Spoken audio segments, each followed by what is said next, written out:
Hi, it's Dwyer, gamblersadvisory.com, dwyervip.com.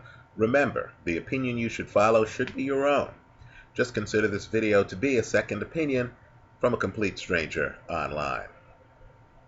Now, real quick, in the NCAA tournament, if I want to figure out exactly how far Syracuse can go, I'm not going to attend a Syracuse alumni rally and ask those folks, because those folks might be biased. They're part of the Syracuse family, right? They're rooting for the home team. They want Syracuse to succeed, right? It's like asking someone about, how far their kid could go in an NFL draft, right? If your mom or dad, you believe in your son, right? You feel your son is the best quarterback, the best running back, the best defensive back, the best defensive lineman ever, right? You feel your son can help any team in the NFL. Well, that's the same thing in boxing. Not all opinions are alike, right? Some are worth more than others. Now, here online, there's a group, and I applaud them, right? I'm one of the people who watch their videos. But there's a group that, right after fights, will interview people like Jim Lampley of HBO, right? For HBO fights, right after the Andre Ward fight. Some guys caught up with Jim Lampley. You want to Google this, just, Google first impression immediately after fight, Jim Lampley, and the video will pop up, right? And they asked Jim Lampley about his thoughts on how HBO fighter Andre Ward did against Sullivan Barrera. Now look, all I'm saying is figure out who's paying the checks, right? Just like in the Watergate case, follow the money. Now I'm sure Jim Lampley has been ringside at numerous fights, right, for years. I'm sure he knows boxing, etc. But he's a corporate guy, isn't he? Right? He's a suit, isn't he? And so the bottom line is, you're asking him about an HBO fighter, and of course Jim Lampley's going to say, my God, he looks so great. We are so happy and so proud to have this guy fighting on HBO. He always looks great to me, etc. Right? Likewise, if you ask a fighter's trainer, right, whether or not the fighter, his fighter, is championship quality, of course the trainer is going to say, oh, yes, my guy can beat anybody in the division, right? Who's paying the trainer after all? Isn't it the fighter? Right? Also figure out the different groups. If fighters share the same manager, and you have some superstar managers in the sport, right? If fighters share the same manager, then asking one fighter about the performance of his stablemate is like asking an NBA player about the performance of his teammate in a big game, right? It's like asking Kyrie Irving about LeBron James's performance in a big game. Obviously, Kyrie's going to say, oh, LeBron was spectacular. Oh, my God. Elgin Baylor, Michael Jordan, LeBron James, right? You're not going to get a real unfiltered opinion. You might as well ask a member of the fighter's entourage, right, about how the fighter did. No. Not all opinions, to me, have the same ring of truth, right? If you're looking for gambling opinions, if you're looking for the kind of opinion where you look at the guy and you're saying, hey, you know what? This guy might have a unique perspective. Then what I want you to do is to read the article on boxingscene.com. It's excellent. Of Abel Sanchez, Golovkin's trainer, right? About his fighter, Sullivan Barrera's performance against Andre Ward, right? Now, obviously, I'm not interested in the part where he critiques his fighter. What I am interested in, though, is his take on what Kovalev, a guy who has sparred at Sanchez's gym against Sanchez's fighter, Golovkin, right? In other words, Sanchez has seen Kovalev behind the scenes with his own eyes. And he, of course, is a superstar trainer in boxing, right? Sanchez's history goes back several generations, right? Sanchez was a guy involved with Orlin Norris, for example, with Terrible Terry Norris, right? Superstars before this generation of superstars. In other words, we're talking about a boxing OG, right? Well, Sanchez says, hey, if Kovalev lands the same shots that Sullivan Barrera landed tonight, Andre Ward would be in trouble. Right? This is a guy who knows Kovalev, who isn't Kovalev's trainer. That's John David Jackson. Right? This is just an esteemed guy in the profession who's seen Kovalev and who just had an opponent against Andre Ward. Right? He's not working for HBO. He's not getting paid for the opinion. Right? This is just a senior boxing guy who knows what Kovalev can do, who was in the corner of the opposing fighter, seeing the punches that were landed, and he's telling you, look, Andre Ward is not at the top of his game right now. He's getting hit with some shots, and a puncher like Crusher would hurt him with the shots that are landing on him. Right? So, what I want people to do is my post-fight video, read the comments. Right? We, the boxing public, all of us are divided on this fight. You have some people in the comment section saying, my goodness, Ward looks spectacular. Oh my God, this guy's a great fighter. Okay, excellent. But then you have the group that said, you know what? And I'm in this group. Ward had some rust. If the game plan is to have him hop in the ring with Crusher in Ward's next fight, that's not a smart move. Right? Andre needs to shake off some rust. I don't care what's said at post-fight pressers. Look, man, whatever. Guys can say whatever they want. I feel great. I was myself. Look, whatever. That's fine. We have film for a reason, don't we? Right? I don't need to hear what the fighter has to say if I have the film and I can look at actually what happened. Right? So, forget my opinion. Right? I'm just a voice in the crowd here. I'm just a face in the crowd. Great movie with Andy Griffin, by the way. One of the best I've ever seen, but that's another story. I'm just a face in the crowd. Right? What I want you to do is to listen to an actual boxing expert, Abel Sanchez. Right? And he's not puffing up one of his fighters. He's just saying, look, we saw some rust, basically.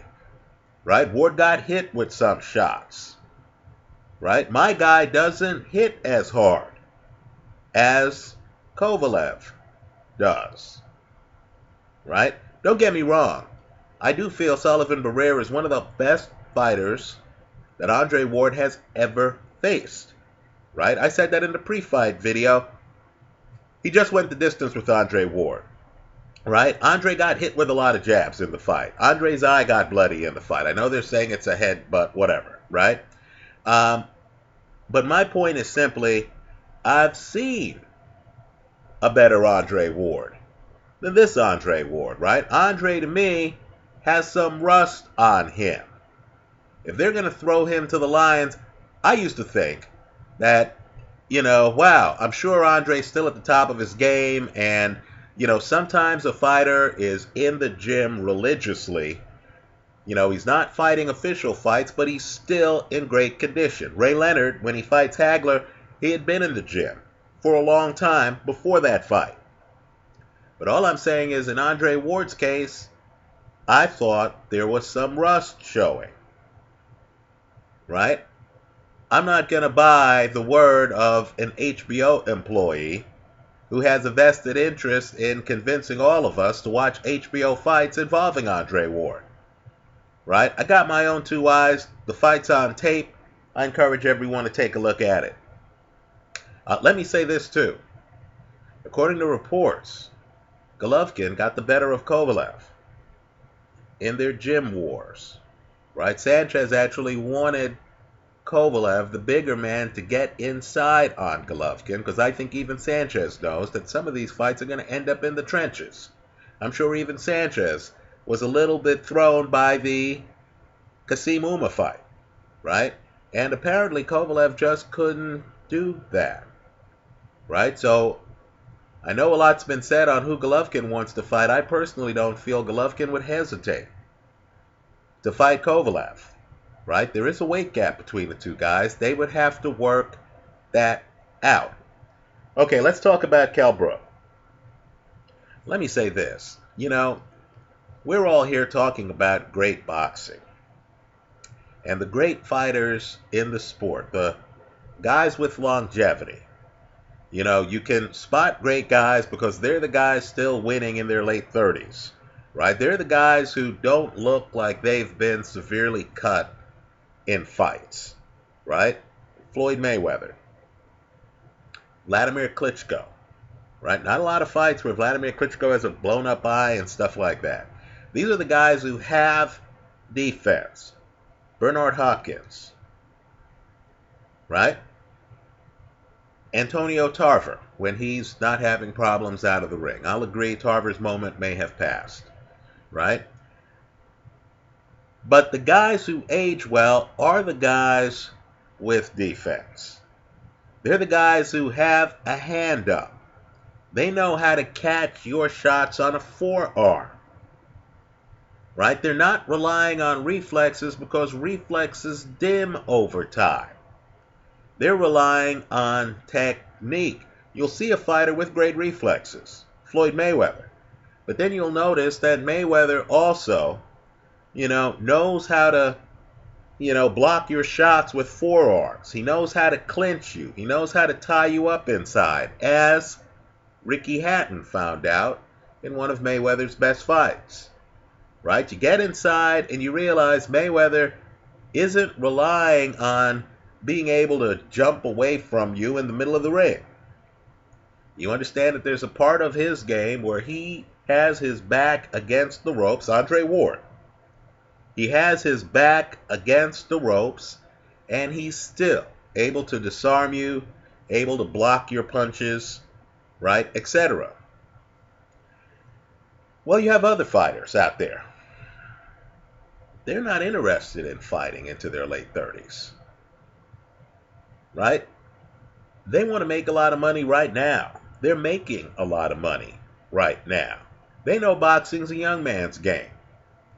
Right? They want to capitalize on their youth. Right? What God has given them in their 20s. They want to play to their strengths. They want to be successful. And when that diminishes, they'll get out of the sport. So, in a different division, Leo Santa Cruz, there was simply no way that that young man could throw that level of volume in his 30s. Right? His game is what I call a young man's game. Right? He's in his 20s. He can throw punches all day. He's in the sweet spot of his career. He doesn't have to learn an old man's game. Right? Lower volume, defense, feints, all that other stuff. No. He's young. He can come in. He can throw a lot of fastballs, right? Move his hands a lot. Have a tempo that older guys can't match. Right? Throw a volume that I think would even overwhelm a Regundio. We can disagree on that. That's fine. I'm only betting my money, not yours. Right? But, right, let's be clear here. Right? That style's a young man style. Mike Tyson, young man style when he got older, right? Relying on just moving his head to get out of the way of shots, right? And, going like this and just trying to duck under quickly started to have him get hit, right? Now, Kell Brook is in the sweet spot of his career, right? He's not even trying to have a hand up at times, right? Because he understands if you have a hand up, it slows down your game, right? If I have a hand up and someone throws a punch at me and I block it with my hand, then I have to disengage the hand, pull it back, and hit the other guy, right? Kell Brook doesn't want to do that.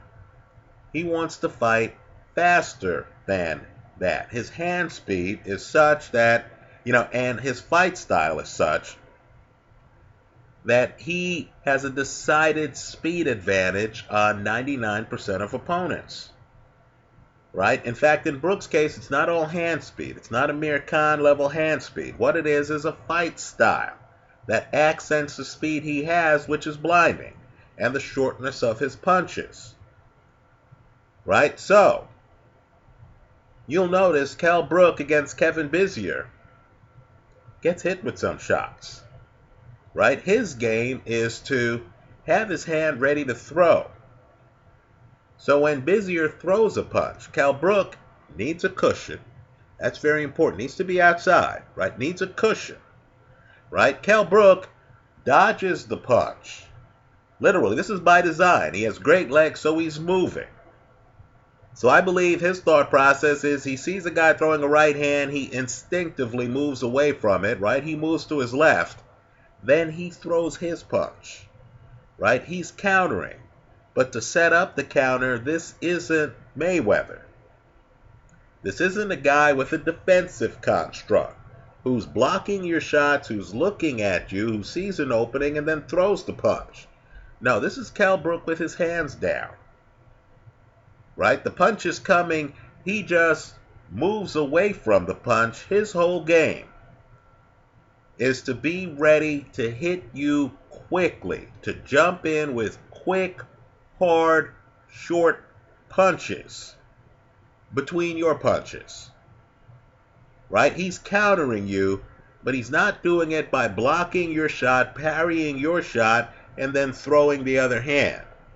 He's actually doing it by just moving away from your punch, jumping around you, and then throwing his shots. Right? It makes his game fast. It also shows the hole in his game. Right? Guys like Mayweather can live in the pocket. Right? Mayweather is the one on his front foot in the first round against Canelo. Right? Mayweather has a choice. He can stay in the pocket and block his shots. He can, older Mayweather, go over to the side of the ring and have a Marcus Maidana in front of him and block his shots, force Maidana to throw low blows to land shots. Or Mayweather can use lateral movement and foot speed and can dance around and, keep a moving pocket. Right? With Kell Brook doesn't have the option of just laying on the ropes and have you inside the pocket and just outbox you in the pocket. He doesn't have that defensive construct. What Kell Brook has is fast hands and an ability to bounce around. Right? See an opening, dodge your shots. Very quick reflexes. So you're throwing punches, Kell Brook dodges the shot, then he leaps in with power shots. Right? They include uppercuts. Kell Brook can just drop a foot and throw a big uppercut. And he's so fast, he has you so defenseless that you have no hope of blocking the shot. Right? Brook looked dominant against Kevin Bizier. I don't believe Brook plans on fighting past 35. I think Brook is going to take his youth game, his young man's game, right? Speed, dodging your punch, jumping in, throwing big punches. Right? I think he's going to take it as far as he can. I think he's calling out people like Golovkin right now. Because I think Kell Brook's mindset is, I'm in my prime. My moment is now. I'm going to capitalize right now. I'm going to leave my mark. Right? I've been champ. It's feast or famine at this stage. Right? Either I etch my name on boxing's Mount Rushmore, or I'm going to get out of the sport. Right? So he's not wasting a lot of time learning a Floyd Mayweather, Bernard Hopkins game. Right? He doesn't want you up in his grill. He wants you a few feet away from him. He wants to fight Danny Garcia because Danny Garcia is a mid-range hooker. Danny Garcia himself is not going to lean a shoulder on you and fight you in a phone booth. Right? Garcia is going to be a few feet away from him. By the way, I think Kell Brook wins that fight. Right? I think his strategy to beat Golovkin's not going to be what, let's say, Bernard Hopkins' strategy would be, or Andre Ward's strategy. Right? Walk down Golovkin. Get inside the hurricane. Right? Treat Golovkin like Kasim Uma treated Golovkin. I don't think that would be Kell Brook's strategy. I think Kell Brook would be outside. He thinks Golovkin is a little slow. Right? Kell Brook, you're not going to hit Kell Brook with a jab. So the jab that took out Lemieux, that's going to be a non-factor. Right? Kell Brook's not interested in lingering in the pocket. So a jab that flushes him out of the pocket isn't a concern for him. Right? I think Kell Brook wants to jump around, leap in with the much shorter punches than Golovkin, and try to take him out using hand speed, timing, right? A defensive style based on reflexes. Right? So this Bizier fight's fascinating because Bizier tries to walk down Kell Brook. Kell Brook plays Matador. The pocket's illusory. He doesn't draw a line in the sand. Kell Brook is backing away. Right? He's jumping around. His whole game is, hey, I want Bizier to throw first. Right? So I can then come in with hard shots. When Kell Brook does, very few in the sport can match him. What I want people to do is to look at the uppercuts Kell Brook throws in this fight. Right? When Kell Brook comes in and he sees an opening, he's going for broke, folks. And what's interesting with Kell Brook is how he uses his legs. Right? He's not tying up his hands. He uses his legs for defense. And when he gets shots, he has built-in leverage. He's a much harder puncher, in my opinion, than comes across on film. In other words, it looks like he's just leaning into guys. There's a moment in this fight where Bizier falls down and is up against the ropes. And you can tell the fight's over. Right? You can tell the fight's over at that point. He gets back up. He starts to get pummeled again. He's spent less than 6 minutes of time in the bout have elapsed. Right? If you can't handle Kell Brook's reflexes, you're not going to come close to handling him. Right? Fighters who can't come inside without throwing punches. Isn't that the secret against a Kell Brook type? Right? You want to bum rush him without creating openings that a counterpuncher can counter. Right? Fighters who can't lower their head and just run in like Bernard Hopkins does in fights. Right? If you can't just run in, grab the guy. Right? Make the guy understand that there are not going to be opportunities where you throw a punch on the way in, he bounces to the side, dodges it, and then is throwing uppercuts and heavy short punches on you. Right? If you can't run in on the guy, if you can't bridge the gap, if you don't know how to feint to get Kell Brook to throw something that you block, and Kell Brook's mobile, if you notice, right? He's bouncing around. If you can't feint to give yourself an opportunity to counter Kell Brook, you're finished. Let me say I'm still a Frankie Gavin believer. Frankie Gavin got destroyed a while back by Kell Brook. I encourage everyone to look at that film. Right? Gavin is kind of like Pernell Whitaker light. right? So Gavin's out there and he's trying to set up angles where he can duck under your shots and stuff like that. The problem is the angle is always changing with Kell Brook, right? Kell Brook is just simply too blessed in terms of foot speed and balance to set up an angle where you're safe, right? And Kell Brook hits too hard. It's hard to counter a guy who's throwing such short punches, right? There's a little bit of a Marvin Hagler dynamic to Kell Brook. Very short punches. Only unlike Hagler, who tried to hunt you down, Kell Brook is moving around the ring. Very unique fight style. I definitely think he beats Danny Garcia, right? I would take Kell Brook over Canelo. I think we'd be surprised how fast Kell Brook looks in that fight, right? But as I said, a fighter who can walk in, right, would be able to give him a problem, right? Bizier tried, but Bizier tried to throw punches on the way in. Big mistake. Bizier also didn't have the hand speed, right? Kell Brook against Andrade would be a fascinating fight at 154, right? That'd be a very fascinating fight. Anyway, that's how I see it. Let me hear from you. Leave your comments for me here online. Visit us at gamblersadvisory.com. Thanks for stopping by.